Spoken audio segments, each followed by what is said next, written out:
Brad, did you see what happened with Russ when he was leaving and the fan threw popcorn on him? I don't know if you were on the court at the time or not. First praise my Lord and Savior Jesus Christ. I was on the other end. I didn't see what happened. After the game, I heard about it and seen the video of it. It's disgusting. Um, because us as players, we don't get to protect ourselves.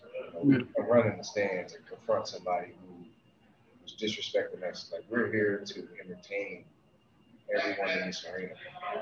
And, granted, it may be one bad apple or whatever the case may be, but that's still not a good look for the city and for the team and for all fans. Like, that's BS, because we go out and compete on a high level night in and night out, and we put our bodies on the line, and we make this is one of the most entertaining sports in all the sports. And that's surely all it is. And we got a lot of absolute fans. I've even got some crazy language spoke to me tonight and my kids are sitting next to me. Yeah. Part of me want to go over there and say, who are you talking to? I'm a grown ass man, but we can't do that. So we focus on the game. We control. But at the end of the day, we got to protect the players. There's a million cameras in here. There's no way we can't find out who did it. And they should never be able to step into the arena nowhere in the U.S. With regard to the game, how is their length impacting this series so far? They're a pretty big team. They're very athletic.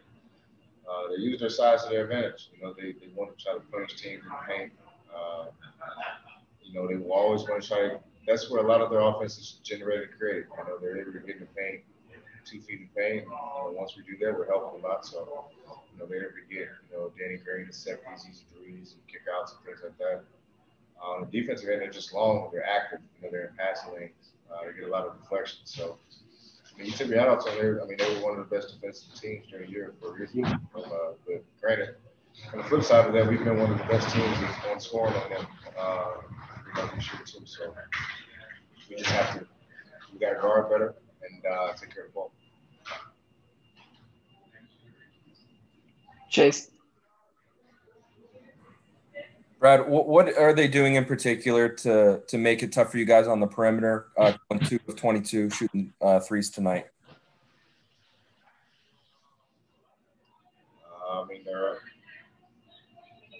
just active. They're denying me everywhere. Ben's a physical defender. Matisse is a physical defender. They're both taller than me by a significant margin. So, I'm not just going to stand there and rise up and shoot over those guys. So, my thing is just run them off as many pin downs and girls as much as possible, get some switches and matchups that are more favorable towards me, and do that. But they just do a good job of disrupting us. They hit us in the mouth first. That's pretty much what they've done on the first 2 games. And what do you think Dobbs needs to do to get going?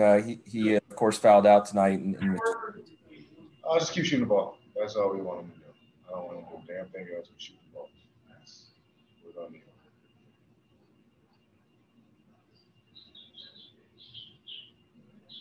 Candace. Brad, near the end of the first half, it looked like you were kind of flexing your left hand, shaking it off. I was just wondering what happened. I am a funny bone.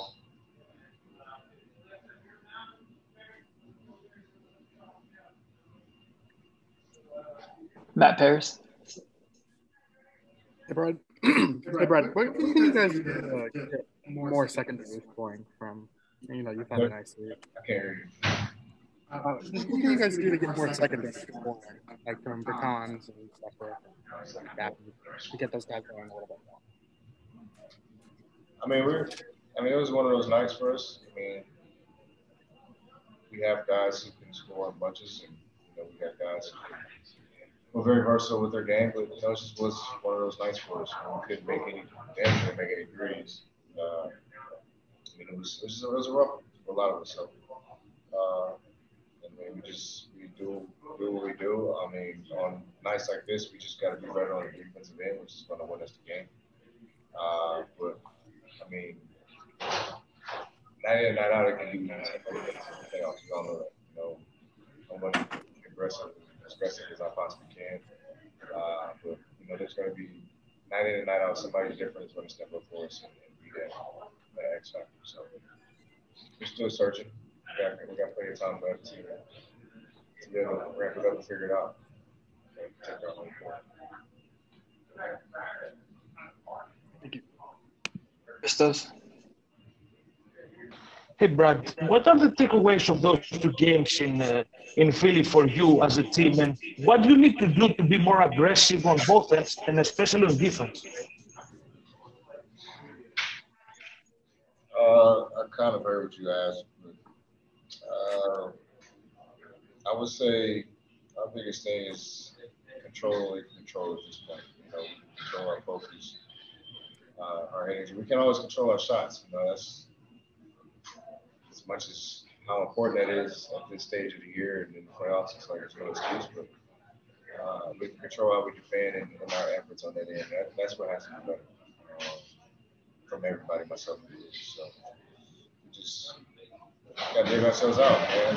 They went up too. That's something that, you know, good teams are supposed to do. So, you know, it's our job to protect our home court now too. All right, last question to Neil. Hey, Brad, how do you relay that to the rest of the team, especially the younger guys that, you know, look, we're down 2-0, but we still have an opportunity to, you know, maybe even this thing up? I mean, it's tough because nobody's feeling good. Nobody's, you know, happy with where we are. Everybody wants to win and everybody's playing hard. But, you know, it's definitely tough for the younger guys because they've never, you know, been in this position, in this situation. You know, as vets, all we do is, you know, just continue to encourage everybody and stay engaged. You know, it's very easy to just kind of distance yourselves, kind of give in, throw on the towel. But, you know, this is a long series. Anything can happen. So it's just taking it a game at a time. What's happened is happened. You can't tell what your future is. All we can worry about is the next day. Tomorrow we just got to be better with film, be better than what we were tonight. You know, go back and see where we can get better on both ends of the floor. And I have no idea when we'll play again, but be ready, you know, Saturday, Sunday, whenever that may be. So, yeah, I mean, you just got to continue to be a leader on the floor and off the floor. I mean, continue, like I said, encourage guys, and obviously you have to continue to put my foot forward in my performance too.